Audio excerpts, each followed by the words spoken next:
সুপ্রভাত সকল প্রিয় ছাত্রছাত্রীদেরকে। তোমরা খুব ভালো আছো আশা করি। আমিও ভালো আছি। আমি তোমাদের ভূগোল বিষয়ের শিক্ষক মানস স্যার। আমি তোমাদেরকে ভূগোল বিষয় সম্পর্কে বিগত বেশ কিছু ক্লাস ধরে আমরা বিভিন্ন বিষয় সম্পর্কে আলোচনা করছি। আজকেও আমরা ভূগোল বিষয়ে নতুন একটা অংশ সম্পর্কে আলোচনা করব। আচ্ছা, আমরা এই বিগত বেশ কিছুদিন ধরে যা আলোচনা করেছি তোমরা সবাই বুঝতে পারছো তো? আচ্ছা, সবাই একজন মাথা নাড়ছে বলে সবাই কি মাথা নাড়ছে এরকম ব্যাপার? সবাই নির্দিষ্টভাবে নিজের পড়াটা নিজে বুঝতে পারছো তো? যদি নিজে বুঝতে না পারো, সবাই হ্যাঁ বলছে, তার সাথে তুমি যদি হ্যাঁ বলে দাও, তাহলে কিন্তু তুমি নিজেই বিপদে পড়বে।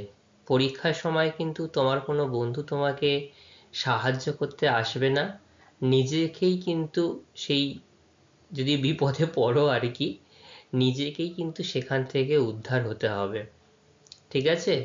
সেই জন্য বারবার বলছি, বারবার জিজ্ঞাসা করছি, যদি কারোর কোথাও সমস্যা থাকে তাহলে অবশ্যই আমাকে জানাবে সেই অসুবিধার কথা। আমি তোমাদেরকে সেখান থেকে অবশ্যই সাহায্য করব। ঠিক আছে? আরও বুঝিয়ে দেবো, ভালোভাবে বলে দেবো।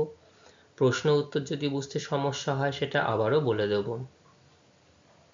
আচ্ছা, আজকে তো নতুন একটা অংশ আমরা আলোচনা করছি।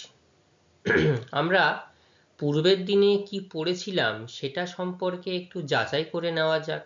দেখি আমি যতটুকু তোমাদেরকে বলতে পেরেছি তোমরা সেই জিনিসগুলো কতটা মনে রাখতে পেরেছো, কতটা পাঠ্যপুস্তক দেখে আসতে পেরেছো, সেটা একটু একবার যাচাই করে নিই। ঠিক আছে? আমরা পূর্বের দিনে আলোচনা করেছিলাম, আমাদের মূল বিষয়বস্তু ছিল যে হ্রদ অঞ্চলের কৃষিকাজ সম্পর্কে, তাই তো? হ্রদ অঞ্চলের কৃষিকাজ, তার সাথে পশুপালন, কিভাবে এখানটাতে হ্রদ অঞ্চলে উন্নতি লাভ করতে পেরেছে, কি কি চাষ হয় সেগুলো, এবং পশুপালনকে কেন্দ্র করে কি কি শিল্প গড়ে উঠেছে, এগুলো আমরা জেনেছিলাম। তার সাথে আরও একটি গুরুত্বপূর্ণ সে অঞ্চল, যেটাকে আমরা শিল্ড অঞ্চল বলি, এই কানাডীয় শিল্ড অঞ্চলের অবস্থান এবং ভূপ্রকৃতি সম্পর্কে আমরা আলোচনা করেছি। আমাকে প্রথমে বলো, এই কানাডীয় শিল্ড অঞ্চল বা কানাডিয়ান শিল্ড, এই যে এর অবস্থান, অক্ষাংশগত অবস্থান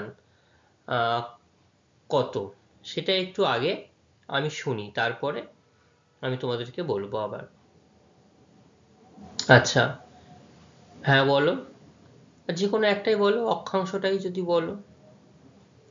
অক্ষাংশ হচ্ছে 45 ডিগ্রি উত্তর অক্ষাংশ থেকে উত্তরে 82 ডিগ্রি উত্তর অক্ষাংশ পর্যন্ত, তাই তো? এটা মাথায় রাখবে, উত্তর আমেরিকা মহাদেশের মাঝ বরাবর 23.5 ডিগ্রি যেমন কর্কটক্রান্তি রেখা অতিক্রম করেছে, এবং এটা তো অনেকটাই গোলার্ধের অনেকটা লম্বা আমরা বলতে পারি। তো সেই ক্ষেত্রে এই যে 45 ডিগ্রি বললাম, আর সর্বোচ্চ অক্ষরেখার দৈর্ঘ্য মান কত? 90 ডিগ্রি। তাহলে দেখো, 45 ডিগ্রি থেকে 82 ডিগ্রি, তার মানে পুরো অর্ধেক গোলার্ধ জুড়েই আমরা দেখতে পাচ্ছি এই উত্তর আমেরিকা মহাদেশের অংশ অবস্থান করছে। এবং যত উচ্চ অক্ষাংশে অবস্থান করছে তত কি হচ্ছে, তত কিন্তু এই উপরস্থ অঞ্চলে এর শীতলতার মাত্রা অর্থাৎ উষ্ণতার মাত্রা কিন্তু ধীরে ধীরে হ্রাস পাচ্ছে, শীতের মাত্রা বৃদ্ধি পাচ্ছে, তাই না? আচ্ছা, এই কানাডীয় শিল্ড অঞ্চল, এই কানাডীয় শিল্ড অঞ্চলের যদি বাউন্ডারি জিজ্ঞাসা করা হয়, কি বলবে তোমরা? বাউন্ডারি, বাউন্ডারি মানে কি? সীমানা, অর্থাৎ চতুর্দিকে যে সীমানা, উত্তর দিক, দক্ষিণ দিক। আচ্ছা, সবার আগে বলো তো, উত্তর দিকে কি রয়েছে? কানাডীয় শিল্ড অঞ্চলের একদম উত্তর দিকে রয়েছে সুমেরু মহাসাগর, তাই তো? একদম ঠিক বলেছ তুমি। আচ্ছা বলো তো, এই কানাডীয় শিল্ড অঞ্চল কোন উপসাগরকে কেন্দ্র করে চারিদিকে এর বিস্তৃতি লাভ করেছে? ভেরি গুড, হাডসন উপসাগরকে কেন্দ্র করে রয়েছে। পূর্ব দিকে কি রয়েছে? পূর্ব দিকে রয়েছে ল্যাব্রাডর, তাই তো? ল্যাব্রাডর উচ্চভূমি রয়েছে পূর্ব দিকে। পশ্চিম দিকে কি রয়েছে? হ্যাঁ বলো, দুটো হ্রদ রয়েছে, এই দুটো হ্রদের নাম বললেই হবে। একদম ঠিক, গ্রেট বিয়ার আর রয়েছে গ্রেট স্লেভ, তাই তো? এছাড়াও আথাবাস্কা নামে একটি হ্রদ রয়েছে পশ্চিম দিকে। তাহলে তিনটে হ্রদের নাম মনে রাখলেই কিন্তু হবে। কি কি তিনটে নাম আরেকবার বলো তোমরা? গ্রেট বিয়ার, গ্রেট স্লেভ আর হচ্ছে আথাবাস্কা, তিনটি হ্রদ। আচ্ছা, দক্ষিণ দিকে কি রয়েছে কানাডীয় শিল্ড অঞ্চলের? দক্ষিণ দিকে রয়েছে উত্তর আমেরিকা মহাদেশের যে বৃহৎ হ্রদ অঞ্চল, তাই না? অর্থাৎ যে পঞ্চহ্রদ, সেই পঞ্চহ্রদের নাম কি? সুপেরিয়র, মিশিগান, হুরন, ইরি আর অন্টারিও। বাহ, খুব ভালো। আচ্ছা বলো তো, এই কানাডীয় শিল্ড অঞ্চলের প্রধান নদীর নাম কি? এখানকার প্রধান নদীর নাম হচ্ছে ম্যাকেঞ্জি, তাই তো? এখানকার প্রধান নদী হচ্ছে ম্যাকেঞ্জি। এই ম্যাকেঞ্জি নদী এই যে গ্রেট স্লেভ বা আথাবাস্কা, গ্রেট বিয়ার, এগুলো কিন্তু পরস্পরের সঙ্গে যুক্ত রেখে দিয়েছে, তাই না? আগের দিন আমরা ছবিতে দেখলাম। আচ্ছা, এইখানকার যে নদীগুলো বা এখানকার ভূপ্রকৃতি কোন দিক থেকে কোন দিকে ঢালু হয়েছে? ভেরি গুড, এখানকার ভূপ্রকৃতি বা নদীগুলো আমরা দেখি দক্ষিণ দিক থেকে উত্তর দিকে প্রবাহিত হয়েছে, হয়ে কোনোটা হাডসন উপসাগরে পড়েছে, আবার উত্তর মহাসাগরে গিয়েও, অর্থাৎ সুমেরু মহাসাগর যেটা, সেখানে গিয়েও কিন্তু কিছু কিছু নদী মিশে গেছে, তাই তো? আচ্ছা, এবার আমাকে একটু বলো, পশুপালন, যে হ্রদ অঞ্চলের পশুপালন, এই পশুপালনের কি কি কারণে এখানে বিশেষ উন্নতি লাভ করতে পেরেছে? হ্যাঁ বলো, একটা পয়েন্টই বলো তুমি, যে কোনো একটা পয়েন্ট। পশুচারণ করার জন্য এখানে তাদের জন্য, নির্দিষ্ট পশুদের জন্য এখানে প্রচুর পরিমাণে কি হয়, ঘাস চাষ করা হয়ে থাকে। কি কি চাষ করা হয়? হে, তারপরে ভুট্টা, ক্লোভার, এই সব ধরনের চাষ করা হয়। হ্যাঁ, ভুট্টা চাষ যেমন সাধারণত মানুষদের জন্য করা হয়ে থাকে, আবার পশুদের পশুখাদ্য হিসাবে কিন্তু এখানে বেশ কিছু জমিতে ভুট্টা চাষ করা হয়ে থাকে। আচ্ছা, এই যে পশুচারণকে কেন্দ্র করে কি কি শিল্প এখানে গড়ে উঠতে পারে? ও আচ্ছা, এর আরো কতগুলো পয়েন্ট, হ্যাঁ বলো। হ্রদ অঞ্চলে পর্যাপ্ত জলের যোগান, ভেরি গুড। আর বিস্তীর্ণ সমতল ভূমি রয়েছে, বিস্তীর্ণ সমতল ক্ষেত্র রয়েছে, তাই তো? যেখানে পশুগুলি অবাধে ঘুরে বেড়াতে পারে। আচ্ছা, আর কি ছিল? নাতিশীতোষ্ণ আর্দ্র জলবায়ু, যা এখানে তৃণভূমি গড়ে ওঠার পক্ষে আদর্শ, তাই তো? এবং ঘনবসতিপূর্ণ লোক তো রয়েছেই, তাদের জন্য পশুচারণ ভাবে খুব ভালোভাবে গড়ে ওঠে। এই নির্দিষ্ট কারণগুলির জন্য এখানকার পশুপালন উন্নতি লাভ করেছে। হ্যাঁ, যেটা জিজ্ঞাসা করছিলাম, যে পশুপালনকে কেন্দ্র করে এখানে কি কি শিল্প বিশেষভাবে উন্নতি লাভ করতে পেরেছে? হ্যাঁ বলো। পশুপালনকে কেন্দ্র করে খুব ভালো বলেছে। এই পশুপালনকে কেন্দ্র করে যেমন সবার প্রথমে দুগ্ধজাত শিল্প গড়ে উঠতে পারে, তাই না? দুগ্ধজাত শিল্প, কারণ দুধ এবং দুগ্ধজাত বিভিন্ন দ্রব্য, দুধকে এখানে সংরক্ষণ করে রাখবার জন্য বড় বড় হিমাগার তৈরি হয়েছে, এটা একটা শিল্প। আচ্ছা, দুগ্ধজাত দ্রব্য তৈরি করা হচ্ছে, এটা একটা শিল্প। এবং মাংস প্রক্রিয়াকরণ শিল্প, যেগুলো ফ্রোজেন মিট বলা হয়, এখানে কিন্তু শূকর বা যে গবাদি পশু, সেগুলোকে কিন্তু কেটে প্যাকেটজাত করা হয় এবং এখানে বড় বড় পোলট্রি ফার্ম গড়ে উঠেছে, তাই না? দেখো, পশুকে কেন্দ্র করে কিন্তু অনেকগুলো শিল্প এখানে লক্ষ্য করা যায়।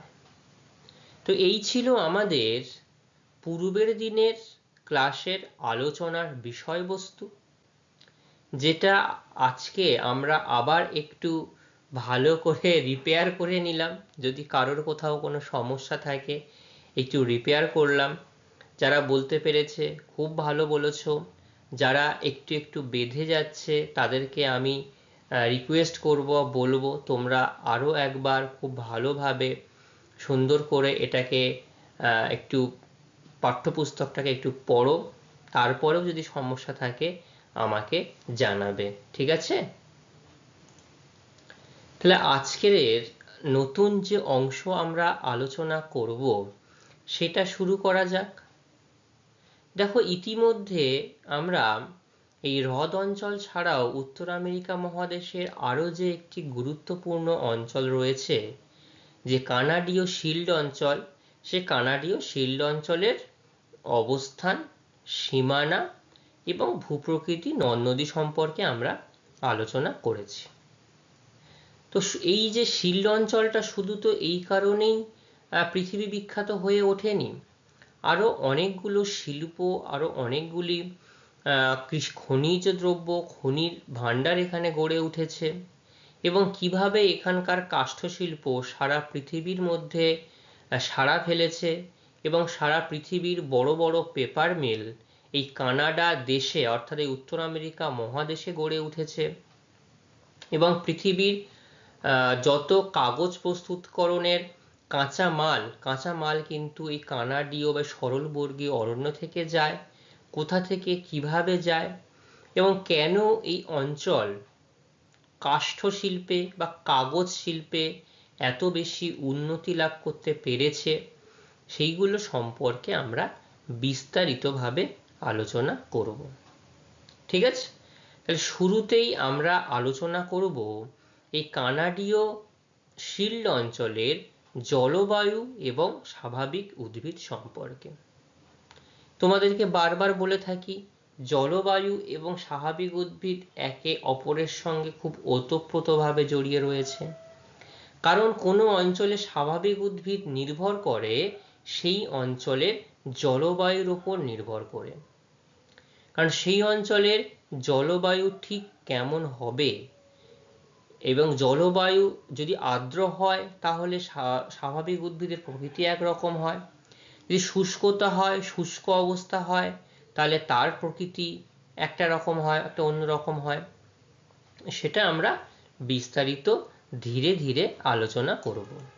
তাহলে তোমরা অষ্টম শ্রেণী ভূগোল বিষয় আমরা পড়াবো এবং আজকে নবম অধ্যায়ের যে উত্তর আমেরিকার পার্ট 8, অর্থাৎ এটাই উত্তর আমেরিকার এই অংশটা আজকে আমরা যদি আলোচনা করি, তাহলে আজকে আমরা এই সম্পূর্ণ মহাদেশ পাঠ্যপুস্তক অনুযায়ী এবং যতটুকু আমাদের জানার আমরা আজকে এই অংশ করলে শেষ হয়ে যাবে, ঠিক আছে?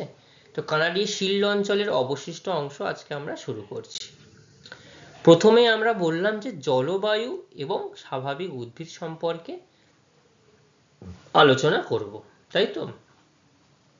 আচ্ছা, এই বলো তো, আমি প্রশ্নে জিজ্ঞাসা করেছিলাম যে কানাডীয় শিল্ড অঞ্চলটি অক্ষাংশগত অবস্থান 45 ডিগ্রি উত্তর থেকে 82 ডিগ্রি উত্তর অক্ষাংশের মধ্যে। তাহলে দেখো, একদম উত্তর গোলার্ধের উত্তর প্রান্তে অবস্থান করছে এই কানাডীয় শিল্ড অঞ্চল, তাই না? এবং যেহেতু অক্ষাংশগত অবস্থানের জন্য যত আমরা মেরুর দিকে যাই তত কি হয়, তত কিন্তু তাপমাত্রা ধীরে ধীরে কমতে থাকে, অর্থাৎ শীতের পরিমাণ বাড়তে থাকে, তাই না? তো সেই জন্য কি হয়, এই অঞ্চলের জলবায়ু কিসের? অতি শীতল তুন্দ্রা জলবায়ুর অন্তর্গত। কোন জলবায়ুর অন্তর্গত কানাডীয় শিল্ড অঞ্চল? এটা কিন্তু মনে রাখতে হবে, অতি শীতল তুন্দ্রা জলবায়ুর অন্তর্গত।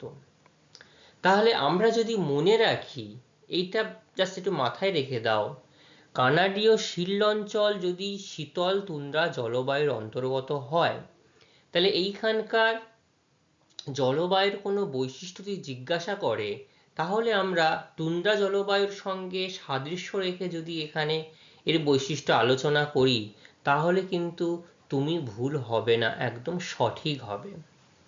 দেখো, এখানে আমি যে বৈশিষ্ট্যগুলো বলবো সবকটি কিন্তু তুন্দ্রা জলবায়ু অঞ্চলের সঙ্গে মিশে যাবে, মানে খাপ খেয়ে যাবে। দেখো সাদৃশ্য কি করে পাবে। বছরের প্রায় 7 থেকে 8 মাস তাপমাত্রা হিমাঙ্কের নিচে থাকে। ঠিক আছে, আমরা তুন্দ্রা জলবায়ু অঞ্চলে কি পড়েছিলাম, প্রায় 7, 8, 9 মাস এখানে অন্ধকার থাকে এবং ওটাই শীতকাল থাকে, তাপমাত্রা হিমাঙ্কের নিচে থাকে, পড়েছিলাম তো। দেখো এখানেও দেখো তাপমাত্রা হিমাঙ্কের নিচে থাকে এবং এই সময় অঞ্চলটি বরফাচ্ছন্ন হয়ে থাকার জন্য কাজকর্ম করা এবং যাতায়াত প্রায় অসম্ভব হয়ে পড়ে। তাহলে বুঝতে পারছো এখানে শীতকালে জলবায়ু বা শীতকালের আবহাওয়া কেমন হয়। যেহেতু পুরো অঞ্চল, পুরো অংশ বরফ দ্বারা ঢাকা থাকে, সেই জন্য এখানে পরিবহনের যে মাধ্যম সেটা সম্পূর্ণ, মানে সেইভাবে একটা অংশের সাথে আরেকটা অংশের যোগাযোগ সেভাবে গড়ে তোলা যায় না।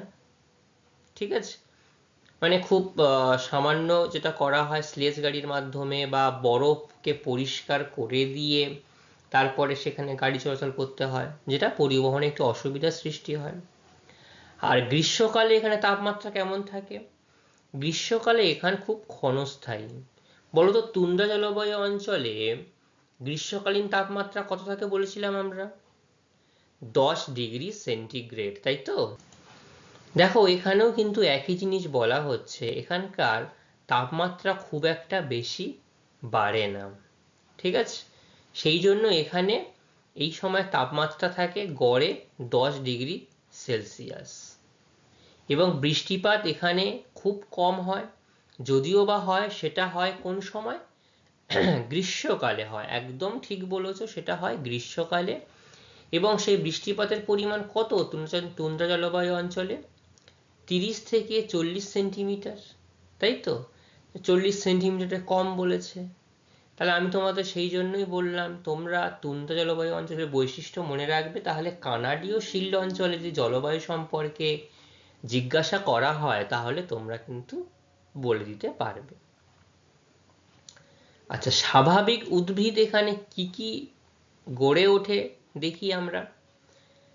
তো যেহেতু এই রকম ঠান্ডা, বেশিরভাগ সময় তো ঠান্ডা থাকে, সেই জন্য বড় বড় উদ্ভিদ জন্মাতে পারবে, পারবে না। কারণ সারা বছর যদি মৃত্তিকার উপরি স্তর ঠান্ডা বরফ দ্বারা স্তর দ্বারা ঢাকা থাকে, তাহলে এখানে বড় উদ্ভিদ জন্মাবে না। কি উদ্ভিদ জন্মাবে, সেটা হচ্ছে শৈবাল জাতীয় গুল্ম ঔষধি গাছ ছাড়া অন্য কোনো বড় গাছ এখানে জন্মাতে পারবে না। শিল্ড অঞ্চলের দক্ষিণ ও দক্ষিণ পূর্বের অংশটির জলবায়ু কেমন হবে, উষ্ণ প্রকৃতির। ঠিক আছে, তাহলে এখানকার জলবায়ু হবে উষ্ণ প্রকৃতির।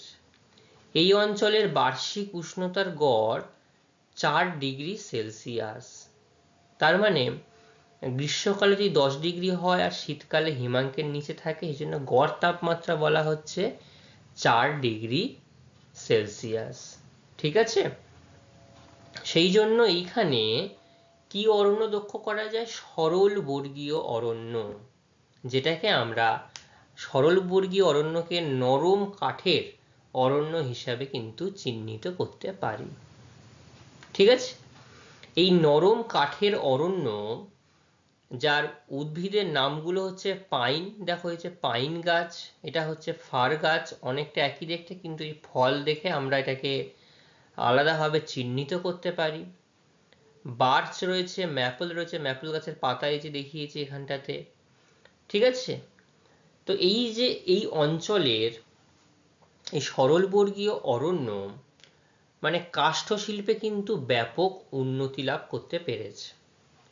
কেন পেরেছে, দেখবে এর থেকেও বড় বড় গাছ, আরো শক্ত ধরনের গাছ কিন্তু নিরক্ষীয় চিরহরিত অরণ্য লক্ষ্য করা যায়। সেখানকার কিন্তু কাঠ শিল্প বা কাষ্ঠ শিল্প এই সরলবর্গীয় অরণ্যের মতো কিন্তু বিকাশ লাভ করতে পারেনি। কেন জানো? কারণ হচ্ছে এই যে কানাডীয় শিল্ড অঞ্চল বা এই তুন্দ্রা জলবায়ু অঞ্চলে সরলবর্গীয় অরণ্য লক্ষ্য করা যায়, এখানে একই প্রজাতির গাছ প্রায় এক জায়গাতেই সৃষ্টি হয় বা গড়ে ওঠে, বড় হয়, এবং এখানকার বনভূমির তলদেশ থাকে মসৃণ এবং পরিষ্কার মতো। কিন্তু নিরক্ষীয় জলবায়ু অরণ্য যেহেতু সারা বছর সমান বৃষ্টিপাত হয় এবং ওপরে চাঁদোয়া সৃষ্টি করে, ওপর থেকে সূর্যের আলো নিচে পৌঁছতে না পারার জন্য কি হয়, প্রচণ্ড দুর্গম হয়ে ওঠে, স্যাঁতস্যাঁতে পরিবেশ থাকে, যে কোথায় বিষাক্ত পোকা, সাপ এগুলো লক্ষ্য করা যায় থাকতে পারে। ঠিক আছে? আর এইখানকার গাছগুলো যেহেতু অনেকটা নরম প্রকৃতির হয়, হালকা প্রকৃতির হয়, এই গাছগুলোকে কেটে কি করা হয়, দেখো পাশে একটা ছবি দেখিয়েছি আমি, এই ছবিটা দেখে বুঝতে পারছো তোমরা কি ছবি? ছবিটা দেখে দেখো, কাঠের গুঁড়িগুলোকে একসঙ্গে বাঁধা হয়েছে, বেঁধে এবার নির্দিষ্ট ভাবে দড়ি দিয়ে সবকটাকে জুড়ে দেওয়া হয়েছে, আবার দিয়ে নদীতে ফেলে দেওয়া হলো। এবার নদীর স্রোত কি হবে, উচ্চ প্রবাহ থেকে নিচের প্রবাহের দিকে চলে যাবে। এই নদীর স্রোতের সাথে সাথে সাথে কাঠগুলো ভেসে ভেসে বিভিন্ন জায়গায় চলে যাবে। সেখান থেকে যে সমিল রয়েছে পার্শ্ববর্তী যে অঞ্চলগুলো, বনভূমি থেকে যেখানে এবার বসতি স্থাপন শুরু হচ্ছে, সেইখানে এই কাঠগুলোকে সংগ্রহ করে কাঠ চেরাই করা হবে, বা যে যার যেটা প্রয়োজন সেই প্রয়োজন অনুযায়ী এগুলোকে ব্যবহার করা হবে। এই জন্যই এই কানাডা কাষ্ঠ শিল্পে বা কাঠ শিল্পে ব্যাপক উন্নতি লাভ করতে পেরেছে। বোঝা গেল কত সুন্দর প্রসেস? আমরা আসছি যখন কাঠ শিল্প নিয়ে আলোচনা করব বিস্তারিতভাবে আরো বলবো। এখানে শুধুমাত্র স্বাভাবিক উদ্ভিদ সম্পর্কেই একটু জানো। আচ্ছা, তাহলে এখানে কি কি ধরনের উদ্ভিদ পাওয়া যায়? বড় উদ্ভিদ এখানে পাইন, ফার, বার্চ, ম্যাপল, আর বেশি জায়গায় কি হয়, বরফে ঢাকা থাকার জন্য শৈবাল, গুল্ম ও ঔষধি জাতীয় গাছ এখানে দেখতে পাওয়া যায়। ঠিক আছে? আচ্ছা, এবার পরবর্তী যে অংশে এখানটায় আমরা দেখছি যে কানাডীয় অঞ্চলের জীবজন্তু, কৃষিকাজ এবং খনিজ সম্পদ কেমন সেটা আমরা জানবো। তো এখানকার জীবজন্তু এখানে গড়ে ওঠে বা তারা তাদেরকে মানিয়ে নেয় সেই পরিবেশের সাথে, জলবায়ুর উপরে নির্ভর করে কিন্তু তারা তাদেরকে অভিযোজিত করে তোলে, তাই তো নাকি? আমরা যারা এই ক্রান্তীয় মৌসুমী জলবায়ুতে বসবাস করি, আমাদেরকে যদি হঠাৎ ঠান্ডার দেশে নিয়ে চলে যাওয়া হয়, ঠান্ডার দেশে যেতে হবে না, যদি দার্জিলিং বা কাশ্মীরে আমাদেরকে পাঠিয়ে দেওয়া হয়, সেখানকার মানুষ ঠান্ডাগুলোকে যেমনভাবে অভ্যস্ত করে ফেলেছে, ঠান্ডায় থাকার যেমন অভ্যাস করে ফেলেছে, আমরা কি চট করে সেটা কি পারবো? পারবো না। প্রথমে একটু অসুবিধা হবে। তো জীবজন্তুগুলো কিন্তু এই পরিবেশকে, প্রাকৃতিক পরিবেশকে মানিয়ে নিয়ে তারা কিন্তু সেখানে তারা বৃদ্ধি হতে শুরু করে। তো এখানকার সরলবর্গীয় বনভূমিতে কি কি দেখতে পাওয়া যায় জীবজন্তু হিসাবে? বলগা হরিণ, বিভার, বনবিড়াল, লোমশ কুকুর। মনে আছে যখন তুন্দ্রা জলবায়ু অঞ্চল আমরা আলোচনা করেছিলাম, সেখানে যে কুকুরগুলো স্লেজ গাড়ি টানতো, বেশ লোমশ বড় বড় লোমওয়ালা কুকুর আমরা দেখতে পাই না?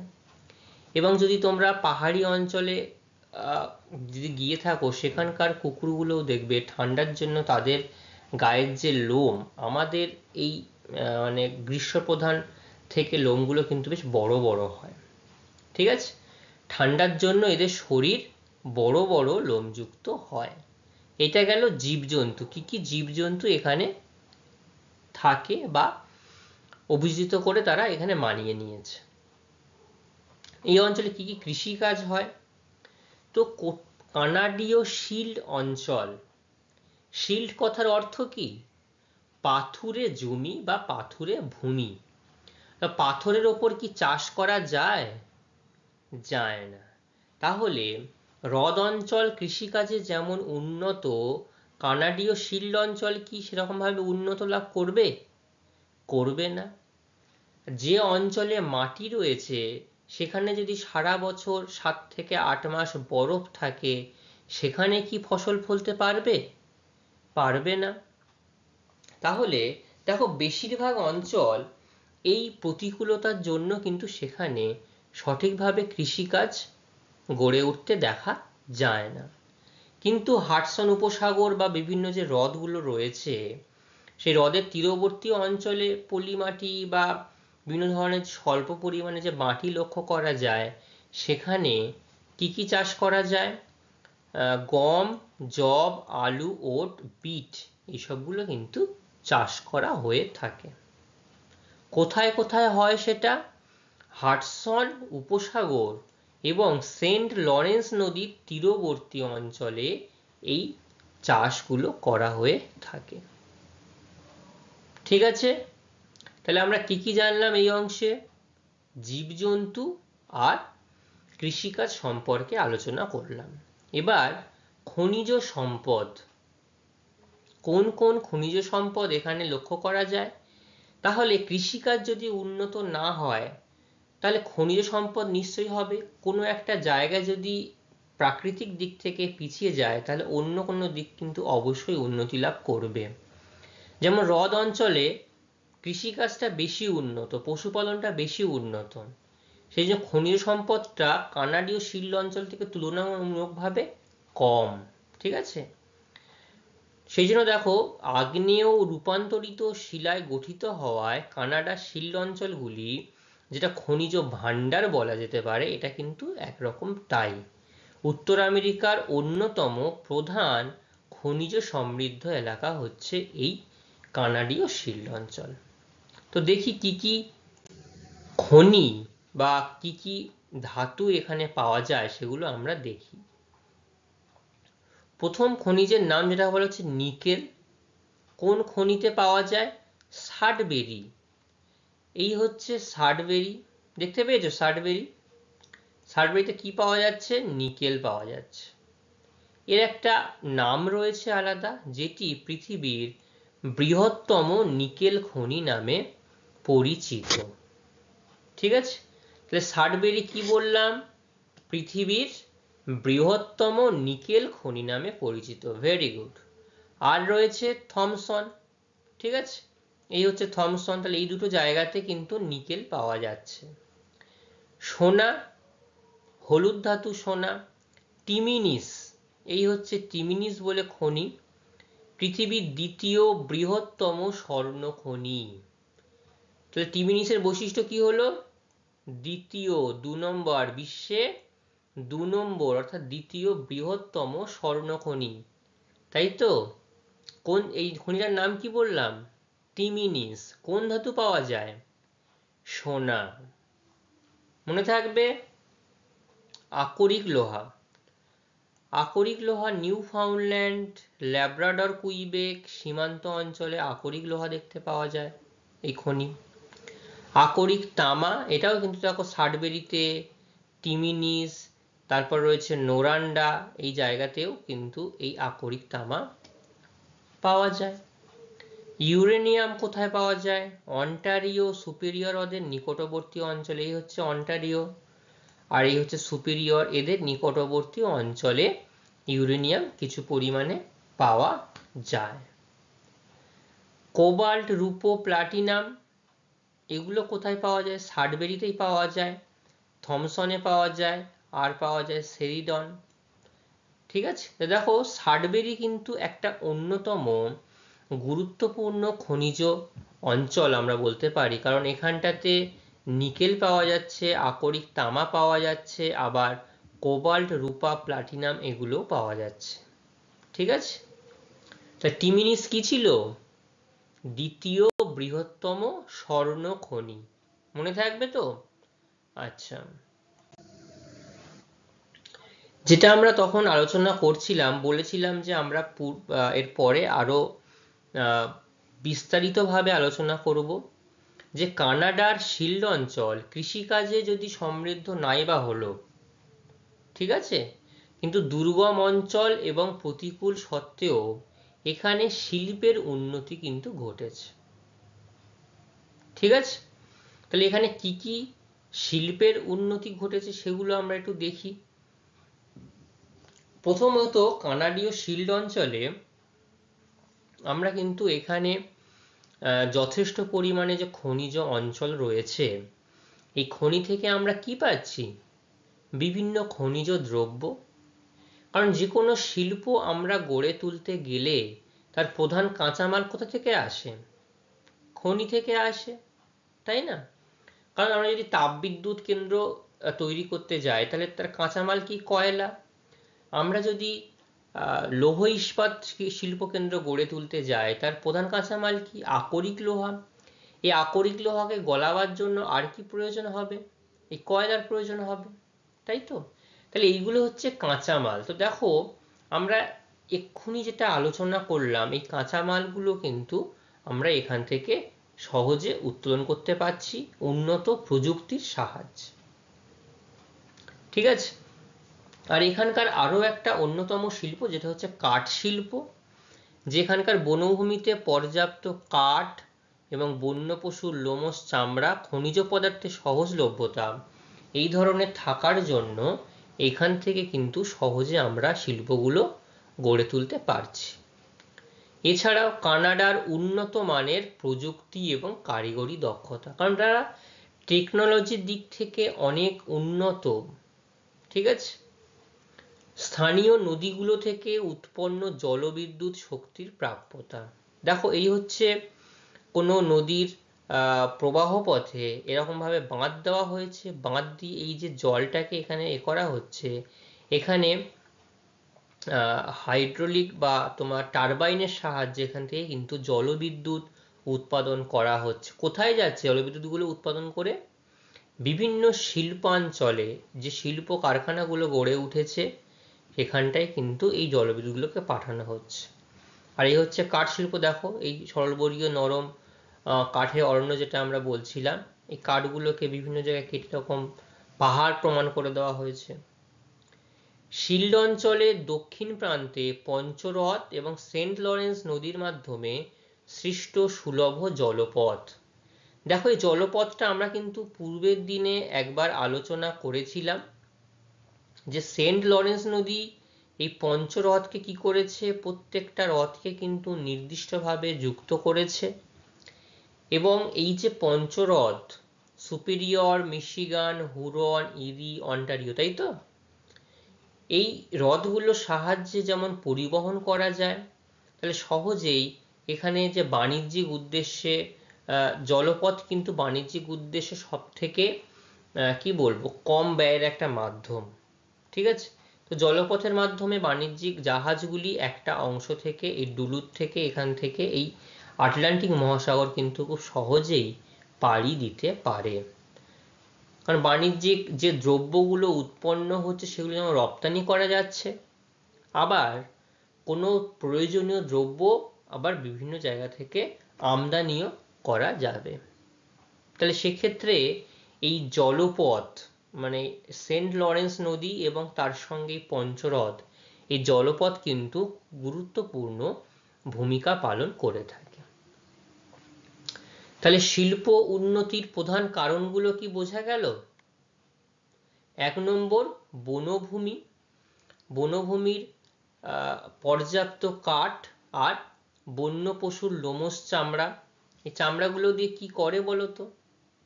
এই চামড়াগুলো দিয়ে তোমরা এখন ব্ল্যাঙ্কেট গায়ে দাও, দেখেছো? ছোট্ট ছোট্ট লোম, মেষের লোম, এগুলোকে বিভিন্নভাবে শোধন করা হয়। ঠিক আছে, শোধন করে সেগুলোকে কেমিক্যাল দেওয়া হয়, কেমিক্যাল দিয়ে সেখান থেকে কালার করছে, বিভিন্নভাবে প্রস্তুত করে এগুলোকে সূক্ষ্ম সূক্ষ্মভাবে বসিয়ে এইরকমভাবে ব্ল্যাঙ্কেট তৈরি করা হয়ে থাকে। তাহলে কাঁচামাল পাচ্ছি, টেকনোলজি পাচ্ছে, জলবিদ্যুৎ পাচ্ছে, আর পাচ্ছে কি? জলপথ বা প্রয়োজনীয় জল, সেগুলো পঞ্চরথ থেকে এবং সেন্ট লরেন্স নদীর মাধ্যমে পাওয়া যাচ্ছে। তাই তো? আচ্ছা, এরপরে রয়েছে এই কানাডীয় যে শিল্ড অঞ্চলে কি কি শিল্পের নাম, কেন্দ্রসমূহ কোন কোন স্থানে গড়ে উঠেছে এবং তার সাথে সাথে কি কি দ্রব্য উৎপাদন করা হচ্ছে সেইটা এবার আমরা আলোচনা করব। শুরুতেই আমি বারবার বলছিলাম কাষ্ঠ শিল্প, কাগজ শিল্প, তাই না? দেখো শুরুতেই সেই জন্য কানাডীয় শিল্ড অঞ্চলের প্রধান শিল্পের নাম কি? কাগজ শিল্প। কোথায় গড়ে উঠেছে? উইনিপেগ, মন্ট্রিল, বাকিংহাম, জায়গাগুলোর নাম মনে রাখতে হবে।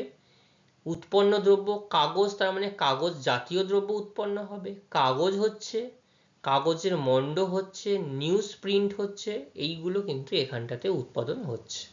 অর্থাৎ আমরা যে কাগজ ব্যবহার করি, সাদা কাগজ, এবং কাগজের মণ্ড, যেটাকে এই যে এখানকার গাছের ছাল, সেই ছালগুলোকে একদম পুরো গুঁড়ো গুঁড়ো গুঁড়ো করে করে ভুসি টাইপের করে সেখান থেকে যদি কাগজের মণ্ড তৈরি করা হয়। নিউজ প্রিন্ট মানে হচ্ছে যে, দেখবে নিউজ প্রিন্টগুলো, অর্থাৎ যে পেপারের যে পেপার হয়, অর্থাৎ নিউজের যে পেপার হয়, সেগুলো পাতলা হয়, বই বা খাতার থেকে পাতলা হয়, সে নিউজ প্রিন্ট একটু আলাদা হয়, মানে খুব নিম্নমানের কাগজ দিয়ে তৈরি হয়।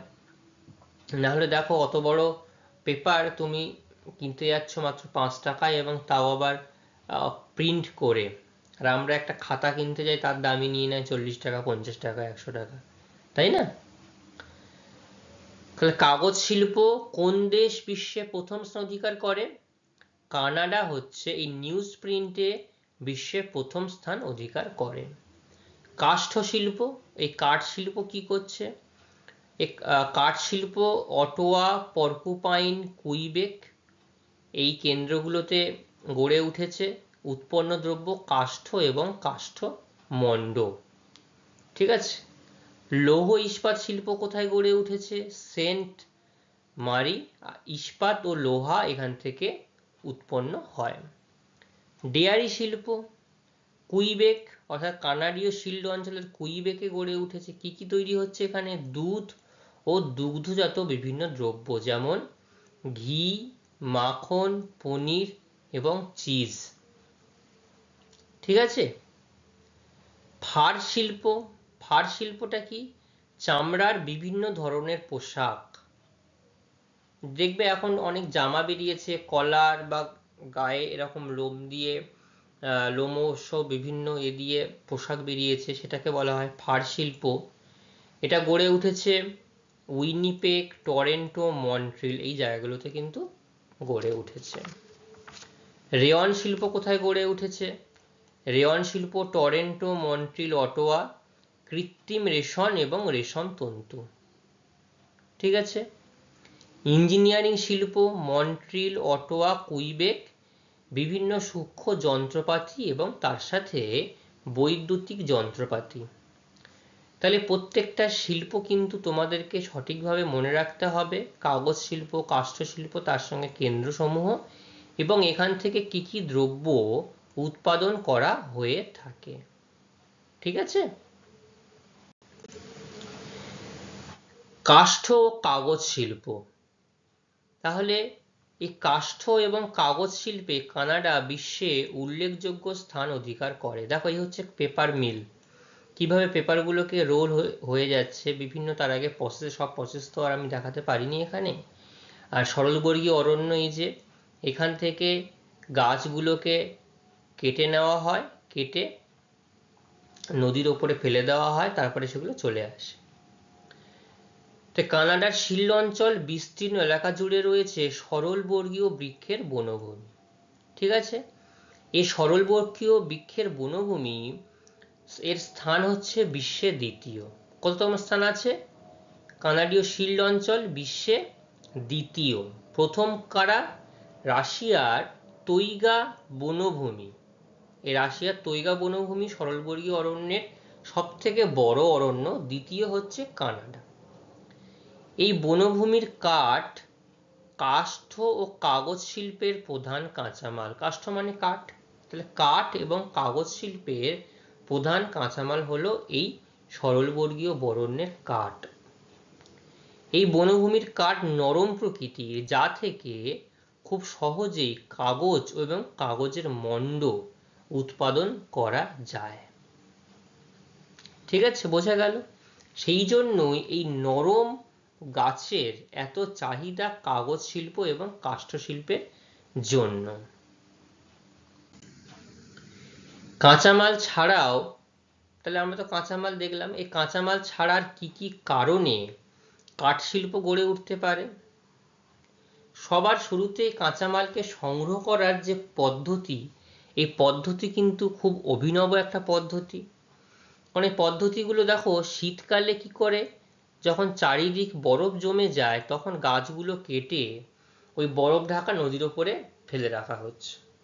ঠিক আছে, সেখানে জমা রেখে দিচ্ছে।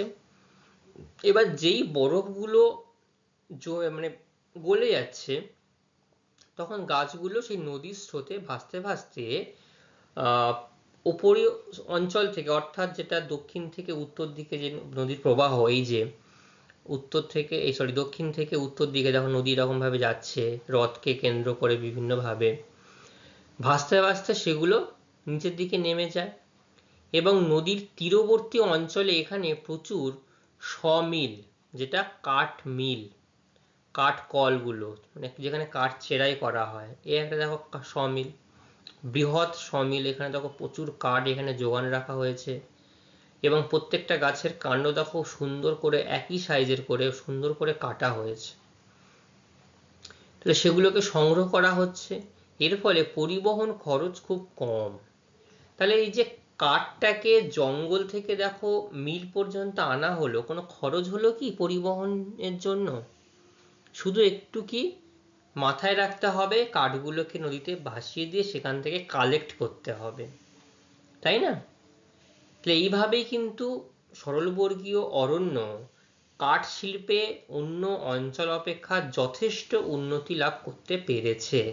এবং তার সাথে এটাও মনে রাখতে হবে, এখানে একই প্রজাতির গাছ একই জায়গায় অনেক বৃহৎ অঞ্চল জুড়ে গড়ে ওঠে, যেটা নিরক্ষীয় চিরহরিত অরণ্য বা মৌসুমী যে জলবায়ু অরণ্য, সেখানে কিন্তু এরকম ভাবে পর্ণমোচী অরণ্যতে সেরকম ভাবে গড়ে উঠতে দেখা যায় না। সেই জন্য একই প্রজাতির গাছকে সংগ্রহ করতেও বেশ অসুবিধাজনক, ঘুরে ফিরে ঘুরে ঘুরে সংগ্রহ করতে হয়, যা খুব সমস্যা।